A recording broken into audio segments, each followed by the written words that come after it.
How's it going, everybody? It's Pilot Flame, and we are back with another FPL deadline-ish stream.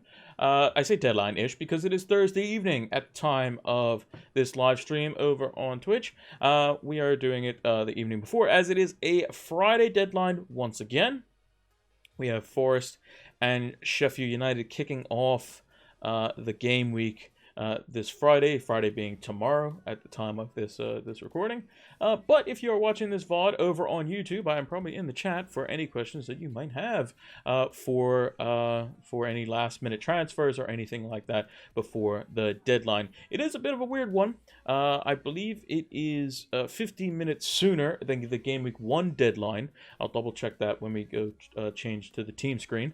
But yeah, it should be a bit of an interesting one. Potentially some Matt Turner going in goal for us, as we don't have two very good goalkeepers for this week, and we need to start alleviating some funds after the bench boost. Reece James is out. That is the highlight of today's stream as well. There's also potential that maybe Gabriel doesn't go back into the team. People are saying Estupinian now might be out. There's all kinds of things going on, but we'll get into all of that and much more in this stream. So, without further ado, let's get into it.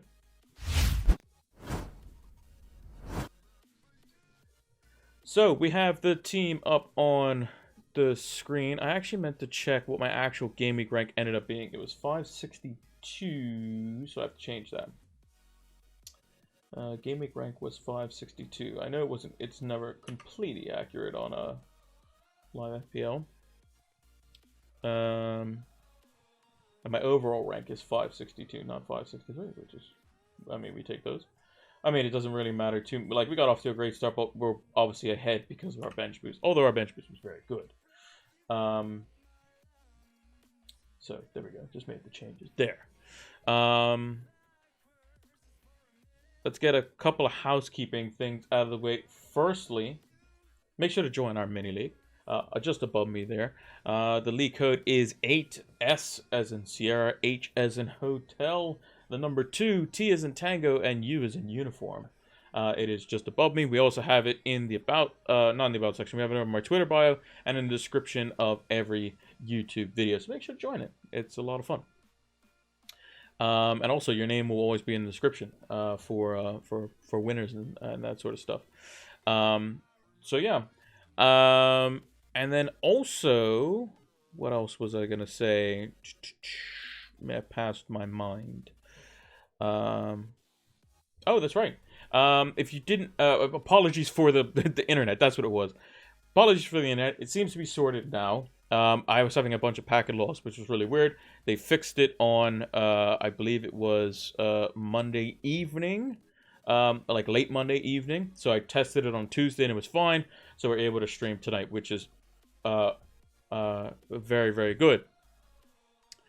So yeah, I think that's all the little bits and bobs. This is the team currently on the screen as it stands. A lot of away fixtures. You're going to find that there's going to be a lot of teams with a lot of away fixtures this week. My bench has a lot of coverage on it. I don't think I should be playing any of those players on the bench unless I get something like, hey, look, you know, Foden's not going to play, and then maybe I can make a change there. You know, these sorts of things. I mean, there's some managers having to deal with the likes of Stones and Diaz and Timber and De Bruyne. Maybe Gabriel they want to get rid of already. There's a lot of different players that could be currently... well, we know that they're out, and now Reece James is added to that list. Now, a lot of managers would have gone in with double Chelsea defense potentially to start the season with Chilwell and Reece James. Reece James looked very good in the opening fixture versus Liverpool. Chilwell getting the better of the attacking returns, but Reece James doing quite well on the potential assist front, the expected assists, one might say. They do have a very good run of fixtures to start the season now after the Liverpool fixture is out of the way. I mean, you can see it here. Game week 2, West Ham away, Luton at home in 3, Forest at home in 4, Bournemouth away in 5, Villa at home in 6, Fulham away in 7, Burnley away in 8. And then they go on a bit of a pretty rough patch between game weeks 9 and 15, where they play United, Newcastle, and Spurs all the way from home. They play Arsenal and Manchester City, as well as Brighton in that period. And then they have a crazy run again, where they have Liverpool kind of sandwiched in there from 17 to 24. So Chelsea's going to be really good this season for long spells. It's just about who we can potentially get in there. And if we just take a look at that, considering Reece James, a lot of managers were saying they may have 0.5 million in the bank, and they're saying, well, I want to get rid of Gabriel, or maybe I had a defender that isn't great, I don't like the look of Man United, or whatever it may be, and they're looking to get Reece James, or maybe they have John Stones and they're worried about him. He's also potentially an injury out now with a hamstring injury that he potentially picked up in training after the game on Wednesday, where they played Sevilla and won on penalties in the Super Cup. So that would be a sideways move that you could do. However, Reece James' fresh injury out could put that in major doubt. So if we look down the side here, one way to get into the Chelsea defense is Robert Sanchez, who has signed for Chelsea. He is a 4.5 million goalkeeper because he was priced as Brighton's backup. Kepa has since gone on loan to Real Madrid, so that is a cheap option. If we look at defenders that are currently injured at the moment, Wesley Fofana, long-term injury. Trevor Chalobah is still injured and is probably on his way out. Badiashile suffered an injury and is still out at the moment. Reece James is now a doubt. So if we're looking at players that could potentially come in to fill for Reece James, if they're going to play the same wing-back system, Axel Disasi, I think is how you pronounce his name. He looked very good, got himself a goal. He had one little shaky moment, but in terms of a debut, I thought it was pretty impressive. Was obviously looked at by the likes of Newcastle and United before Chelsea swooped in. Levi Colwell was fantastic at Brighton last season, is 4.5 million, looks to be quite good as well. Thiago Silva to round out pretty much what's going to be their mainstay in the back three. Thiago Silva will play in the center, Disasi right-sided, and Colwell left-sided. And then if we're looking at just other defenders, Lewis Hall looks to be leaving, I believe it's to Newcastle, potentially. And then you have Mayrain Soyah, who is potentially falling out of favor or just isn't really being used. And the last defender on the list is actually a 4.0 defender, and this is Malo Gusto. You may not know much of him, but Chelsea signed him back in December. I believe he came from Lyon, if my memory serves me correctly. Let me just double check that. Malo Gusto. I want to say it was Lyon.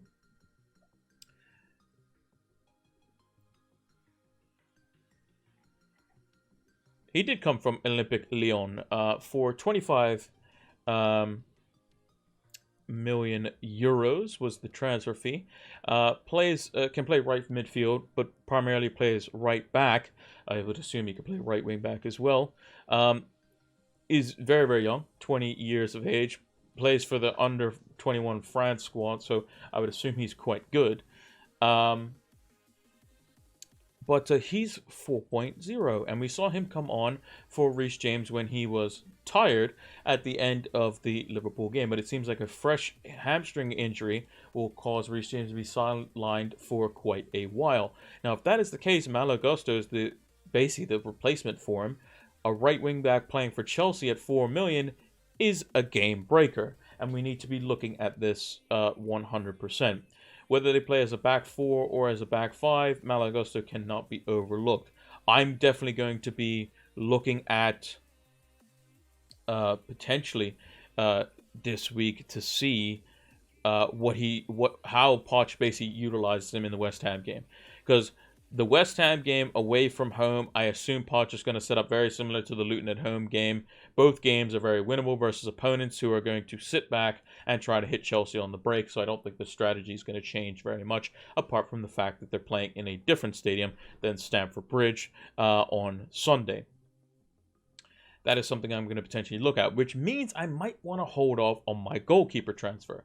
Now, originally, a lot of managers who did go for the bench boost that went for 2 4.5s, or maybe it's Onana and a 4.5, or whatever it may be, were looking to do this sort of transfer. They were looking to get rid of one of their goalkeepers and bring in Matt Turner, who is a 4 million goalkeeper, who has Sheffield United at home. He has a good fixture in Game Week 5 as well. He has a good fixture in 8 and a good fixture in 9. So 5, 8, 9 are the ones we don't need Pickford for.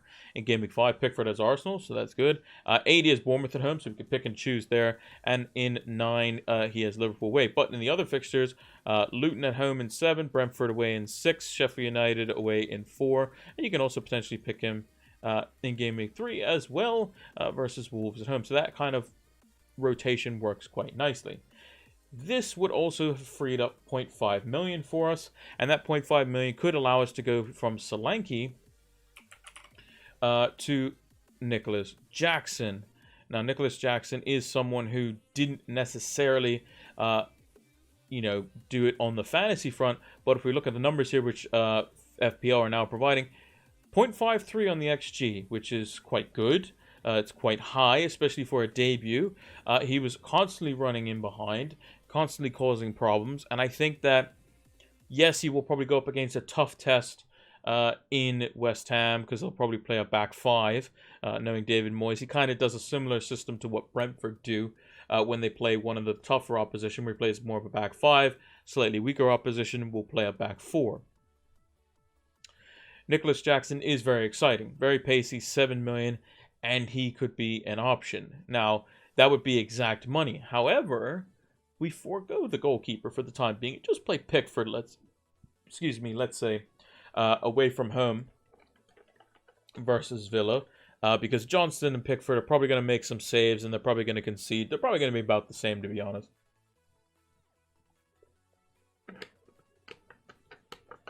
I'll probably give Pickford the edge just because of the fact that he is... he's playing a team that is, or didn't impress in game week 1. Arsenal weren't the greatest either. It's a bit of a coin toss, to be honest, because Palace are at home, whereas Everton are away, and Everton tend to struggle away from home. But we know what Sean Dyche is going to do defensively, to be honest. And also playing a goalkeeper versus, like, if you have Watkins, it feels bad, but if you have double Arsenal, then it feels bad too for both the goalkeepers. So if we were to roll that transfer, let's actually put it over on FPL.team. So FPL.team is a website that you should all be using. This helps you plan ahead and look at what your team is going to look like in the future. So this is my team. I'm just going to change out Shaw, put Chilwell in there, and that's basically how my team currently stands. If we did no transfers in game week 2 and rolled into game week 3, what we could do is put in Luke Shaw for Saliba if we wanted to, versus Forest at home. That would be potentially a good option. Or what we could do is get rid of Saliba, and we see if Gusto is actually playing. We could bring in Malo Gusto. And let's say Foden doesn't impress, or is potentially not looking too great, or maybe Martinelli doesn't impress. Or maybe it's, we expect Brighton to concede on a set piece. We could put in Malo Gusto and go for the double defense. We could also have who did I get rid of? Why does it say I have 1.1 million in the bank? Who did I get rid of? Who did I get rid of? I'm spacing out. Who did I get rid of? Oh, Saliba. Did Saliba go up in price already? No, he's 5.1. We wouldn't get 1.1 million though. We would still only get 5 because we don't get the full sell value, because Saliba's here. Yeah, he's 5.1, but he needs to go up twice in order for us to sell him at that.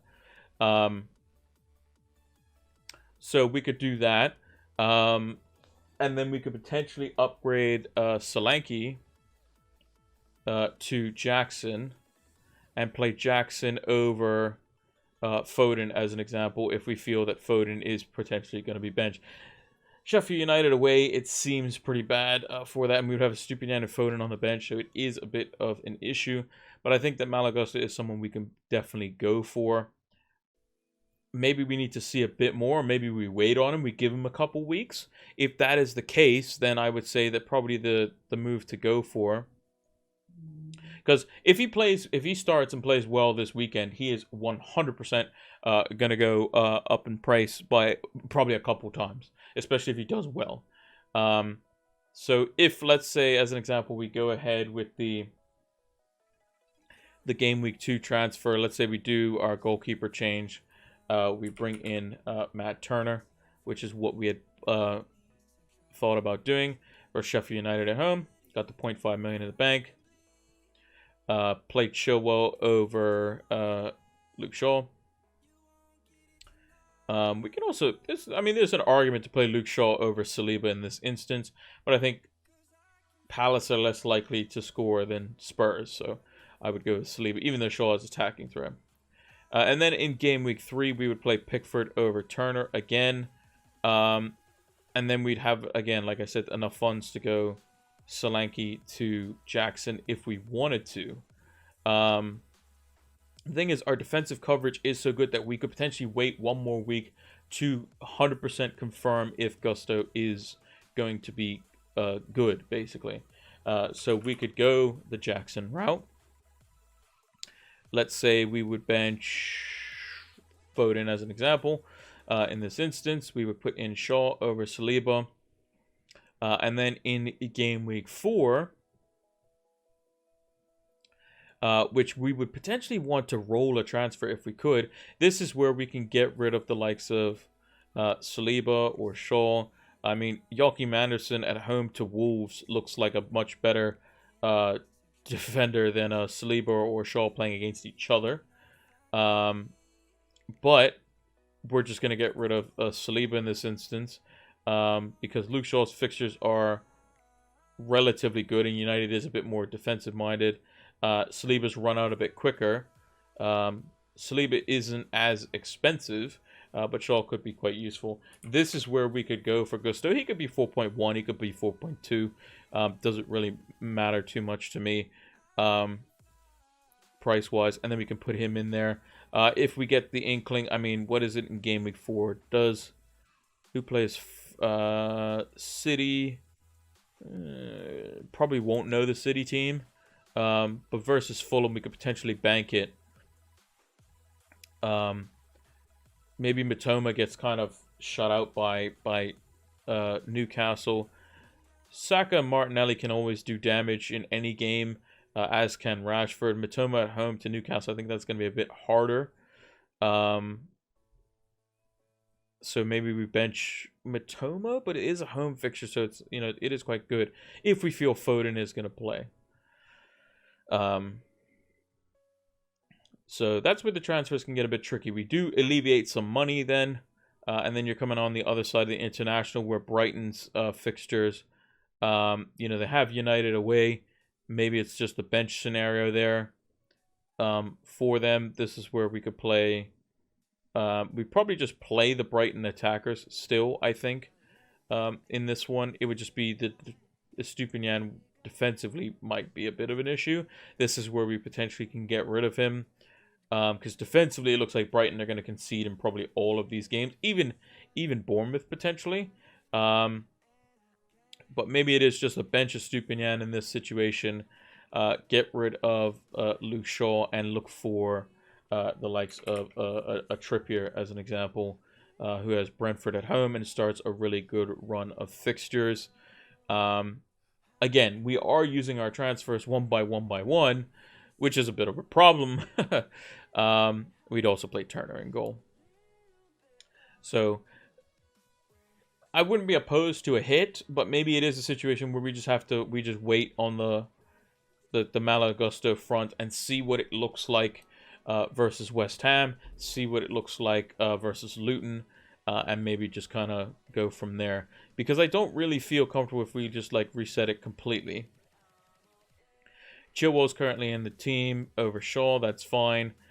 If, let's say, we do the Turner move again, let's just do that. Turner goes in. Like, this game week, I don't fully feel comfortable with saying, hey, look, Luke Shaw's in the team. Pickford's at home. Chilwell's in there. Stupinian's in there versus a team that doesn't typically score very much. Saka, Martinelli, Rashford, Mitoma, João Pedro, all have home fixtures. And then Foden, who's potentially looking decent, is a way to Sheffield United against a team that's just terrible. As it is, I already have Saliba on the bench. You know, putting in a Chelsea player at this point is going to be tough in the first place. You know, it is going to be quite difficult. Maybe it is a situation where I think, hey, look, maybe Stupinian's going to concede to West Ham from a set piece. It's possible. You know, that could be the issue. Because, like, how do I fit Malo Gusto in this team? How do I fit Jackson in this team? How do I fit any Chelsea player in this team apart from Chilwell? Because he's already in there. Is it a situation where we get rid of João Pedro? Maybe. Maybe that's the option. But I think João Pedro's been so good, and he's played a lot more minutes than we thought he would. How would we do that? Well, João Pedro to Jackson, we need $1 million from somewhere. That $1 million could be Saliba down to Gusto. Do I play Malo Gusto over Foden or Stupinian, maybe? I mean, it feels really bad. It feels really bad. Who's more likely? I mean, Forest don't score goals away from home, so, or at least they didn't last season. So that's rough to take out Shaw. You're not going to take out Chilwell because obviously he plays for Chelsea. Stupinian's been really good first week. Foden, maybe if we get the rotation inkling, that's like kind of the option. I mean, that team does look pretty good. But again, we still have a lot of money kind of tied up in Foden. I mean, this feels so bad to put Foden away from home, away to Sheffield United on the bench. It's so tricky that week. Game week 4 looks good because I can always just play Foden versus instead of Mitoma.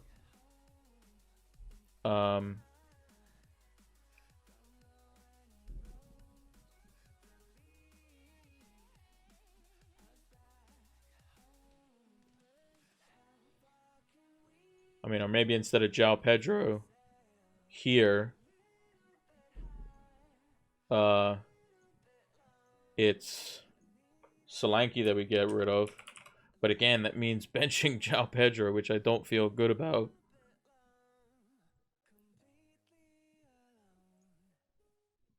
And then Saliba for Malo Gusto. Shaw would come in for, like, I mean, just look, like, this is just absolute carnage. This is like trying to, you know, move pieces around for the sake of moving them around, which is why I think potentially I might have to forego the goalkeeping transfer this week just because, to be more flexible next week. Yes, it might mean that I get less points this week, but Phil Foden did also play 90 minutes in the Super Cup, so I need to. I'm not sure. When did Pep do a press conference? Did Pep do a press conference already?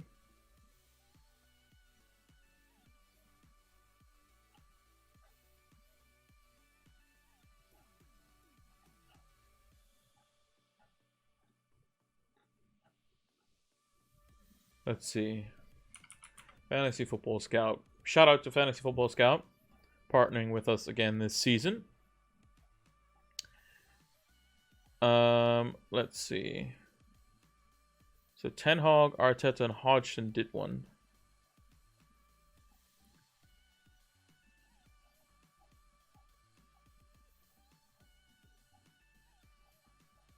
I assume Pep will do one tomorrow.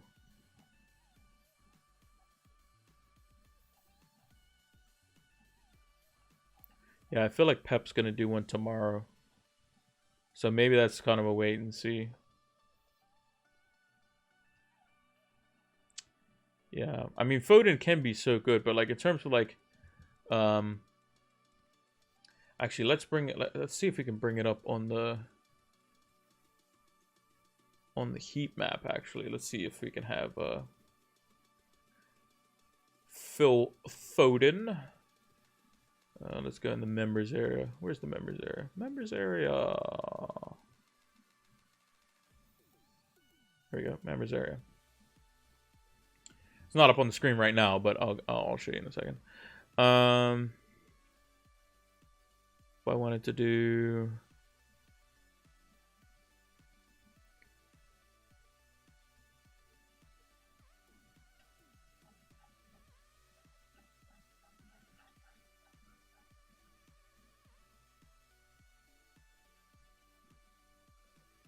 Phil Foden.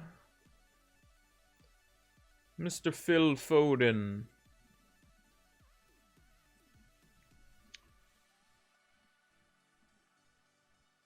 I think this is where I can find it. I just want to see his Phil Foden's heat map.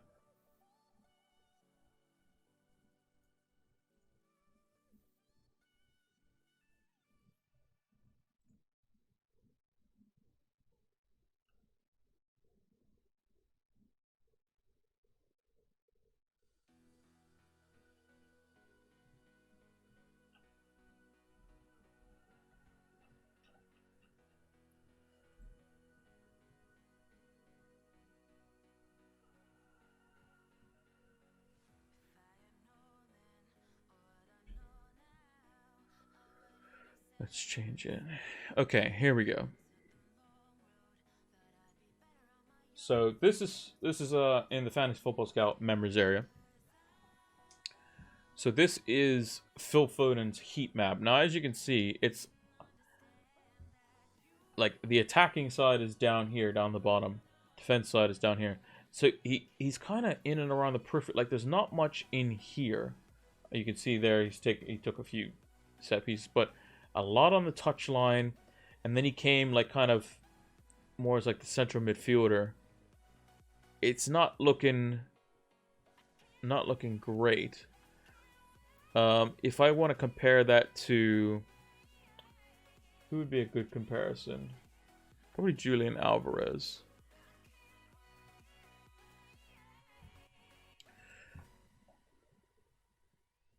Yeah, Julian Alvarez had a decent bit of hotspot in the actual penalty area, and was closer to the like in a similar spot.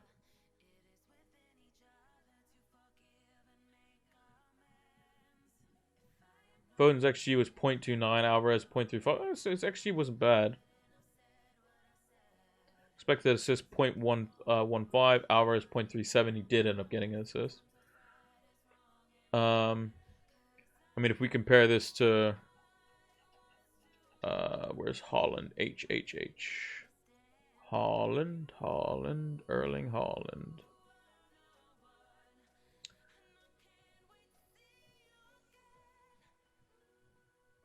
Like, I mean, Haaland has very few touches, but a lot of his touches are, like, as you can see, are quite central. Like, if I saw Phil Foden, a lot of his touches were, like, in this area, that means, we're cooking, basically.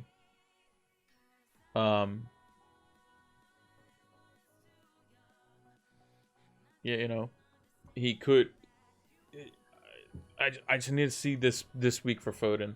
I think I have to just kind of sit on my transfer and just hope maybe Pickford or Johnston or somebody can just get me something.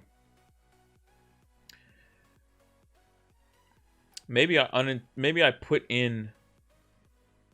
Well, I don't have any Villa players, so I guess I would chuck Pickford in there just because. Yeah, but Phil Foden, I want to see a bit more. I mean, how many touches did he have? How many touches did he have? He had 64 total touches, which is a decent amount. What is that in comparison to like a Kovacic, to be honest. Probably not Kovacic. Probably was it Rodri? Where's R? Rodri. Rodri's probably got way more, but yeah, Rodri's all over the place. Touches 125, so basically double. Phil Foden had 35 touches in the final third, which is quite high, actually. So Phil Foden is getting involved on the ball in places where he seems maybe I'm looking too much into this, and maybe Phil Foden's actually quite good, and I'm trying to shoehorn players in, and maybe I just need to kind of wait until game week 4 where I can start looking at like Malo Gusto as an example, and I just go for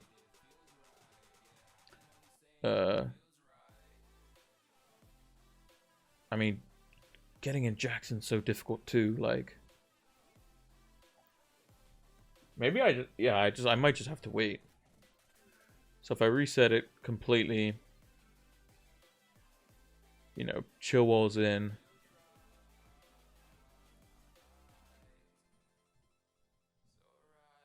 Unless maybe I just go Malo Gusto right now.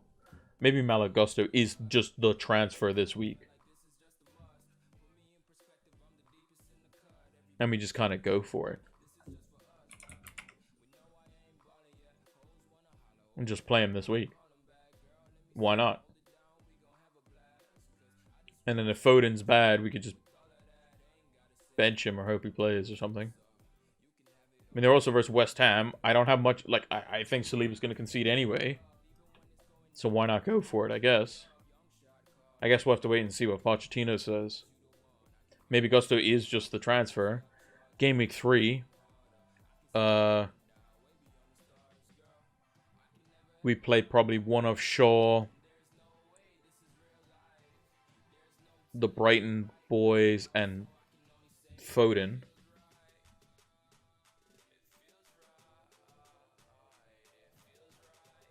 Because, I mean, I'd want Jackson, but...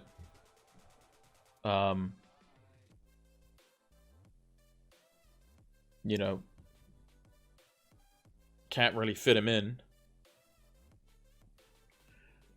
Because, I mean, João Pedro's still a good... I mean, he could get kind of... I mean, they'll probably end up picking West Ham apart. But yeah, Shaw would probably find his way in somewhere. Let's say I just put him over Stupinian, for hypothetically.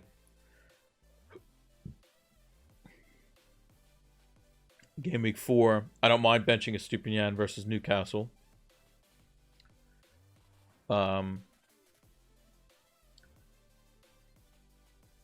This is where I can go Solanke to Jackson.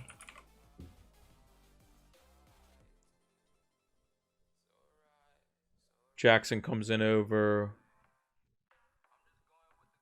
one of them. Maybe I still play a Stupinian over Shaw for sure. Who did I put in goal? Okay, that was fine. Pickford versus Sheffield United. We are Johnson at home to Wolves. Probably Pickford versus Sheffield United, I think.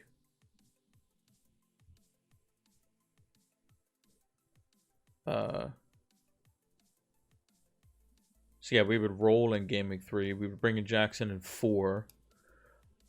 Just because of just logistics of the team. João Pedro would go to first sub here in this instance.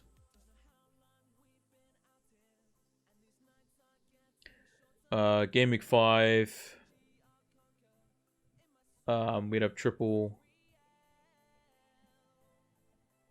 So this is where our goalkeeping situation isn't as good. This is where Turner's good, right? I think after this, so the goalkeeping rotation, so let me go back here. Johnson's goalkeeping rotation, so game week 5 onwards. So 5 onwards, Johnson is good in 6, 8, and then 11 through 15, really. 6, 8, 11 through 15. 6, 8, 11 through 15. Turner is good in 5. Decent enough in 7. He's good in 9. It's only just in 10 where we have Liverpool away and Spurs at home. And Palace could do okay for Spurs at home. I don't mind that. Everything else is money. So maybe that's when we do the Turner move. Again, I'm not really fussed about like price at this point because like our team has so much money we can move around as well. I don't mind João Pedro sitting on the bench as well. We could bring in Shaw like whenever. So like Shaw would come in. Is Man United more like Man United's more like keep a clean sheet at home.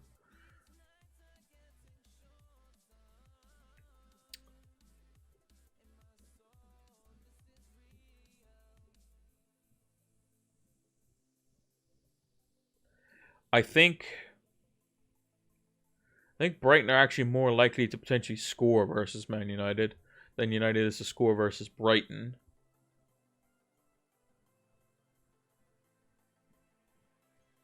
This would also be after the international break too. We'd have 2 free transfers as well. That's another key point as well.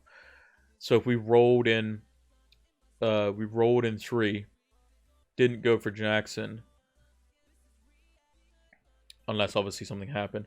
And then in 4, we could get him. Get rid of Solanke. We're still playing Foden at this point. Like, if in Game Week 3, let's say Foden's, like, just off the table, then we can obviously get rid of Solanke, bring in Jackson. Cool, fine. We're okay with that. And then we chuck him in there. Yeah,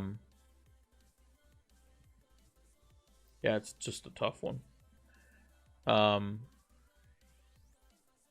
yeah, maybe we go with this. We'd have 2 free transfers to potentially move some players out. Arsenal have kind of an on-off fixture schedule. Maybe this is where we start like downgrade. Like Shaw's fixtures are still quite good. Again, I think this is where we did the goalkeeping transfer.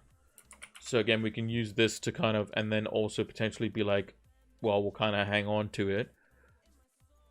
Game Week 6. North London Derby. Shaw probably comes in versus Villa. I would probably say Gusto probably goes to the bench. But how do I get João Pedro in the team? Like Bournemouth at home. I don't want to bench. I don't want to bench Arsenal players. I don't want to bench Arsenal players in this. And like benching Phil Foden if he starts versus Forest at home is just mental. Johnson obviously plays in goal. And I have 2 free transfers. Is this where we just kind of jump off the Arsenal? Like, Arsenal, Sheffield United at home in 10. They have Bournemouth next week. Am I really getting rid of them? Who does Salah have?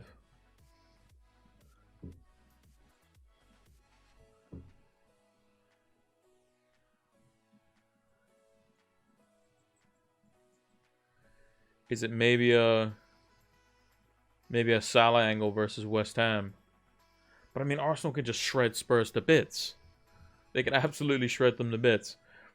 Maybe this is another, like, we need to start, like, downgrading some players somewhere.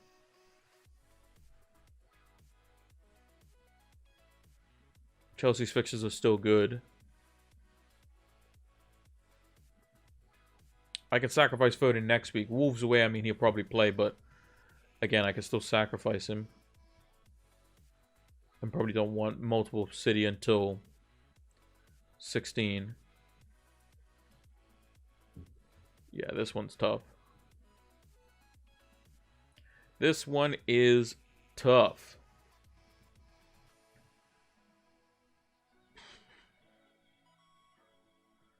I mean, to put João Pedro in the team, Bournemouth, am I benching Martinelli? This is rough. This is really rough. There's so many good players and good fixtures that it's tough to pick. Maybe it's just a Joachim Anderson down to like a 4.0. Like we just get in like Kabore or something. Just to alleviate funds.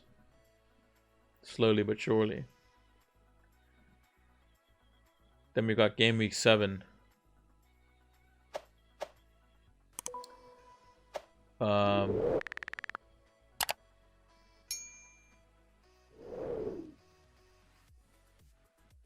Turner versus Brentford at home's fine. Aston Villa away is tricky.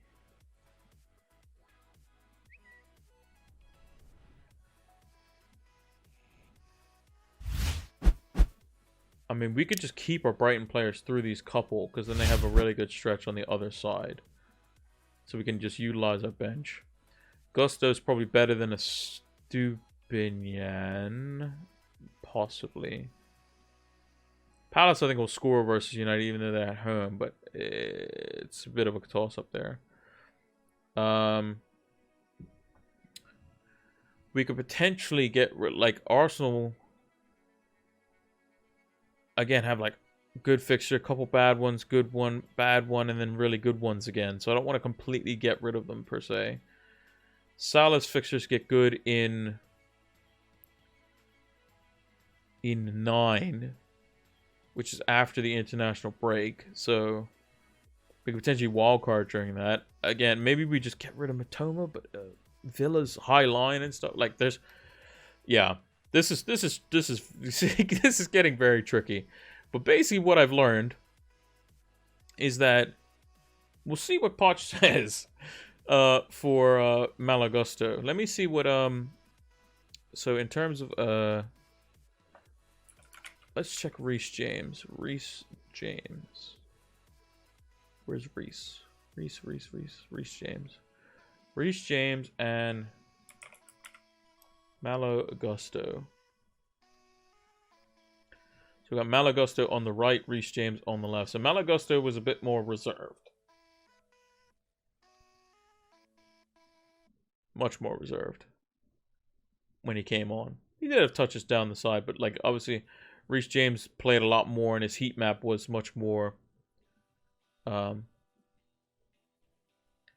advanced. I mean, Ben Chilwell, I mean, if you look at Chilwell's heat map is ridiculous. If you guys see this, check this one out. Ben Chilwell's heat map is ridiculous. Like, this is way advanced. Way advanced.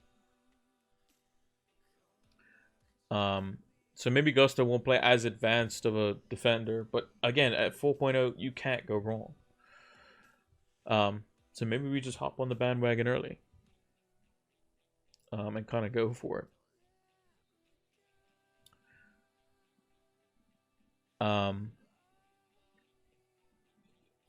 Because, yeah, justifying a transfer next week is just like, for Malagusto is just basically impossible. It's just pretty much impossible. Because you got Foden away to Sheffield United. Estupinian's got West Ham at home, which I think is really good. Saliba, if we still had him, would have Fulham at home, and Fulham got extremely lucky by the sounds of it. Luke Shaw's got Forest at home. Yeah, it's looking a bit difficult at the moment. Looking a bit difficult. So yeah, I think that's. I think we're gonna kind of have to wait and see on the press conferences what Pochettino says, because if he's like, "Oh, Malo's gonna come in straight for Reece James," I mean, then bang, he's straight in the team. Because West Ham, I mean, they're just gonna sit back versus Chelsea, really. Chelsea did get hit on the break, but Caicedo will be in the team. He would 100% play versus West Ham. There's no doubt in my mind he won't play versus West Ham. He got announced, what was it? Pretty much after Chelsea finished playing, for the most part. And I think he's just gonna play, really. Which makes them better defensively. Does that mean that Gusto plays in a back four? I think I'm still willing to take that chance. Because even if Malagusto doesn't play, he could potentially come on and do something.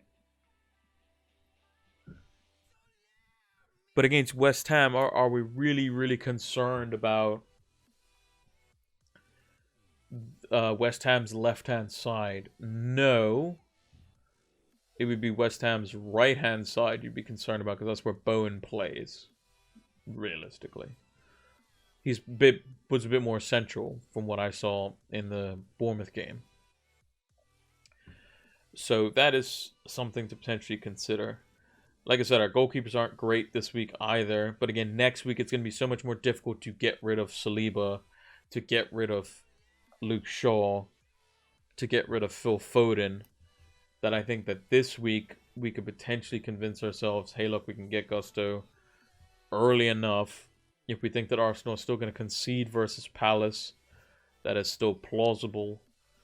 And if Gusto plays as attacking as Reece James did, then, I mean, it's going to be interesting.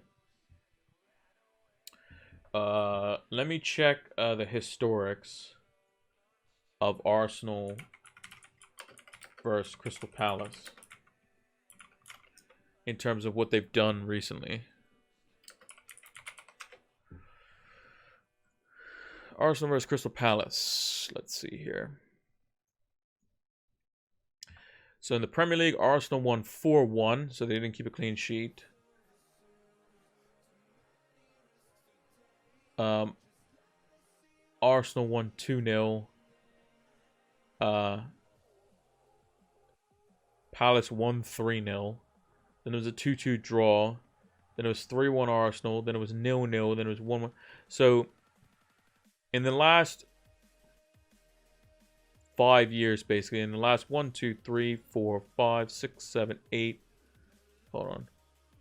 1, 2, 3, 4, 5, 6, 7, 8, 9, 10, 11, 12. In the last, so from 2017, I mean, even the start of 2018, so that's 1, 2, 3, 4, 5, 6, 7, 8, 9, 10. The last 11 Premier League results. Arsenal have kept a clean sheet once in a 0-0 draw. Twice in a 2-0 win at Selhurst Park at the beginning of last season. Every other time they've conceded, basically.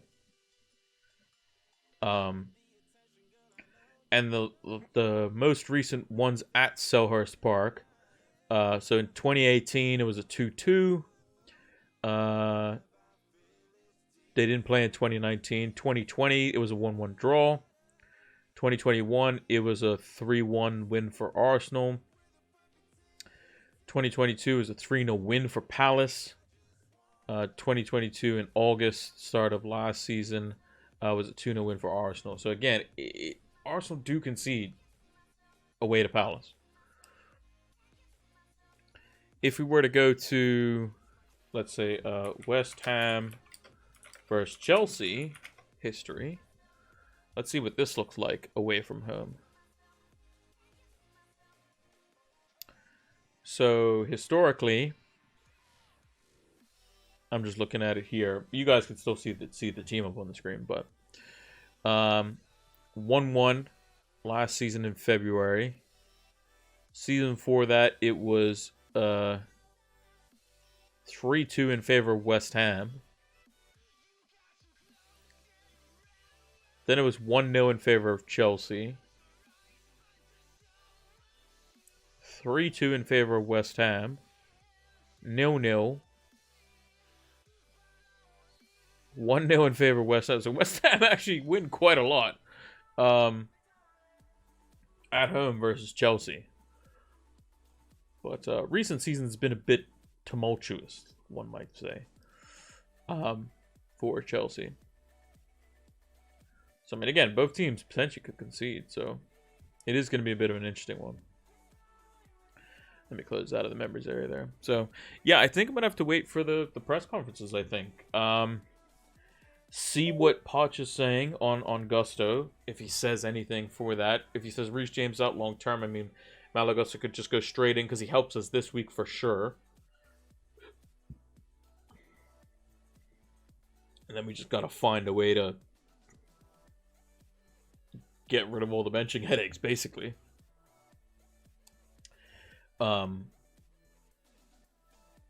So yeah, that's kind of it, really. And then if we want to put in Jackson next, I mean, like Jackson could get us crazy hole versus Luton, but so can Foden versus Sheffield United. But Sheffield United could be one of those games away from home where they just frustrate City and Foden kind of gets taken off early, or maybe doesn't play or something. Who knows? But yeah, I think that's gonna do it. We've been going for about 50 minutes or so. So you probably have around, I'm going to post this around, so you probably have around 10 to 15 minutes beforehand, so make sure to go set your lineups and do all that sort of stuff. I think the website's probably not going to crash this week. I think you're probably fine on that one, even though it did happen before the Gameweek 1 deadline. So make sure to have your teams all set up. But before we sign off, let's talk about Fantasy Football Scout. So you saw a little snippet of the members area with the heat maps in there. Make sure to go check it out. Link is in the description on YouTube or in the About section over on Twitch. You can check the members area out. They have customizable stats tables powered by Opta Stats. It's fantastic, so make sure to check it out. During the preseason, they usually have a discount, as you can see, 30% off above me during the preseason. I don't think that's still going on, but there's a new members area coming, new design, I think. So potentially, you might see some new stuff on the way there. But you want to get in early because you want to get the advantages early on in the season. Get used to the members area, create your own tables and that sort of stuff. I already have tables that I use throughout the season, including my Pep Guardiola rotation table, as it's called, where I've tracked Man City player minutes. But yeah, shout out to Fantasy Football Scout. Make sure to check them out as well. Now let's move over to the big screen. So thank you all for watching this deadline stream. Hopefully I was able to answer your questions in the chat if you had any. Good luck for Game Week 2. Make sure to like, comment, subscribe, all that good stuff to all our platforms. Pilot Flame 226. Join the Mini League as well. We want to have as many people in there as possible. And until the next one, take care.